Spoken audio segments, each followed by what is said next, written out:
Welcome back. I'm Pat Morrison. This is the Los Angeles Times day-long coverage of the reaction to the decision by the Supreme Court today that ends a 50-year constitutional right to abortion for American women. The repercussions, legal, medical, moral, emotional, cultural, economic, across the country. We've been examining them all. And we're wrapping up with the kind offices of David Savage, who's been covering the Supreme Court for the LA Times since 1986. David, thank you for giving us a bit of your evening there in Washington. I know it's been a long day for you. Good to be back with you, Pat. So you've been listening, reading, watching, interviewing over the course of the day. We did hear that former Vice President Mike Pence announced that he would want to seek, if he could, a national ban on abortion, which goes to my first question about the decision that the court issued today. It was saying that there is no right to privacy in the Constitution that would allow for this interpretation of Roe v. Wade. Does the way that this decision is written leave the door open for another constitutional go at the apple, another bite at the apple for something like Roe versus Wade, or is that door pretty well closed? You're talking about a federal law.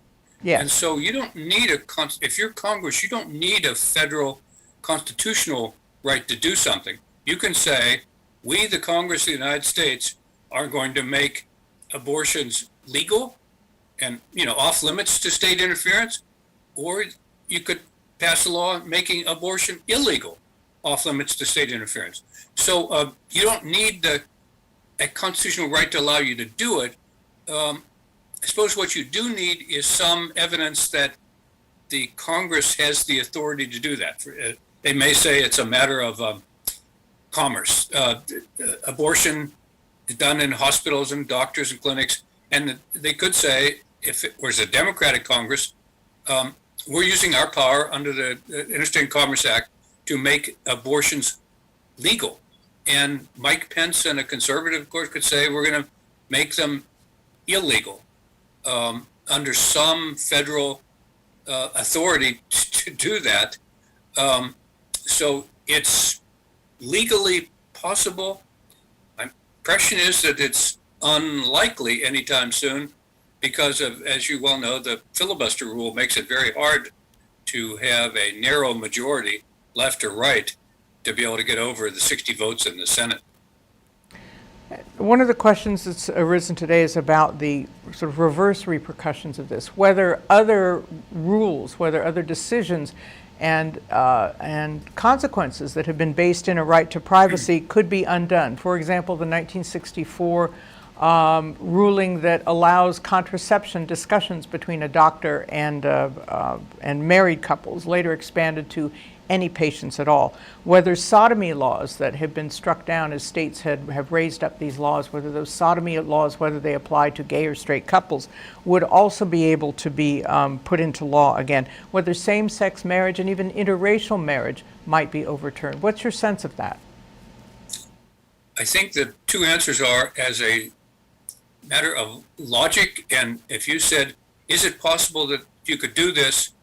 The answer was yes, because those are constitutional rights that somebody, Clarence Thomas, would say were not in the Constitution. Practically and politically, I think the answer is no. They're not going to go back and revisit the contraceptive decision from the 1960s unless there's some new type of contraceptives that some conservatives don't like, but that's settled and uncontroversial. The gay sex decisions, these were laws that were on the books that were terrible and outdated and unenforced, but they were still on the books. Supreme Court finally struck them down and said there's no basis to have these laws. But I cannot see even the most conservative jurisdiction in the country trying to repass that type of law. So, and I really think the same is true with same-sex marriage, that it was a matter of, great division in the early 90s. It's changed over time. There's been a sea change. And that, so if you said, and Clarence Thomas would, it could look at it and say, oh, gee, well, where did that come from in the Constitution? We ought to go back and revisit that, which he said today. But Brett Kavanaugh and Alito, in his majority opinion, said, no, we're not going back to do that. I understand they're very conservative people, and a lot of people on the left may not trust them a lot, but I really don't think there's going to be states trying to pass laws to forbid same-sex marriages. So, while it's technically possible and that people like Clarence Thomas can talk about it, that's always been his forte of sort of taking positions out in right field and staking them out and hoping that someday the court will come his way. And in quite a few, at least some areas like guns, they have come his way. But I don't see any of those precedents being subject to reversal in any time, even in years off. I just don't see that happening. Is there a constituency within the conservative majority that would say, nah, probably not, whether it's Justice Kavanaugh or Justice Roberts, are willing to go along with a Roe decision, but not to overturn these other rights? Correct. Kavanaugh said that. He said, there's nothing we say today threatens these other rights. John Roberts didn't even go that far. He wouldn't have, remember, he didn't vote to overturn Roe.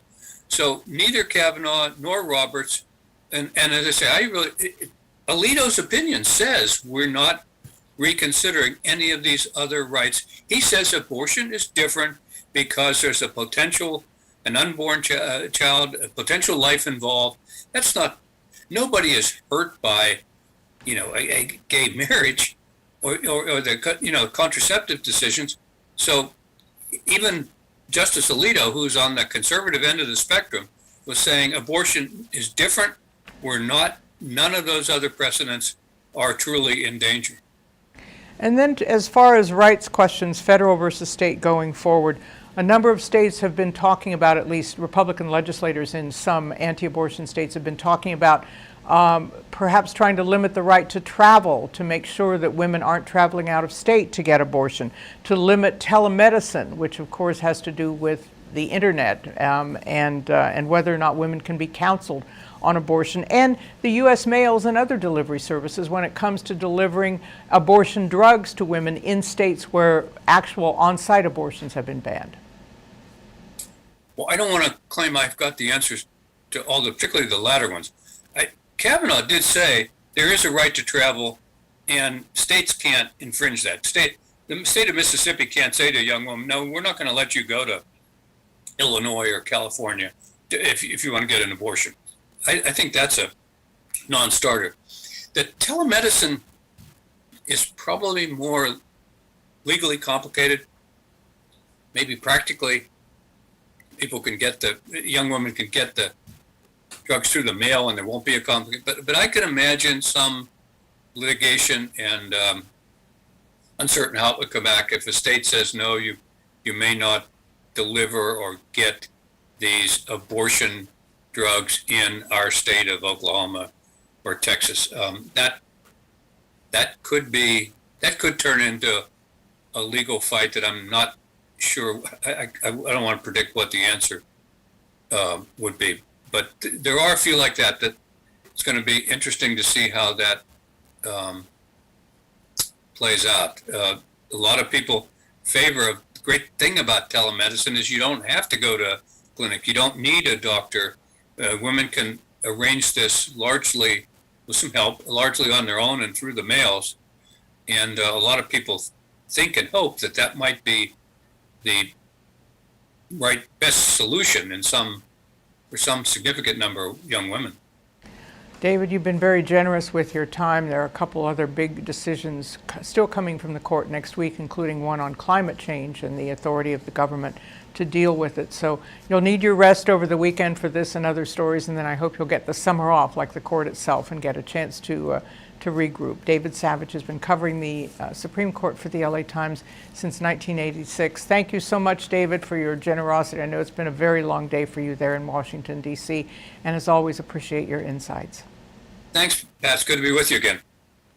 David Savage, the LA Times reporter covering the Supreme Court for these many years.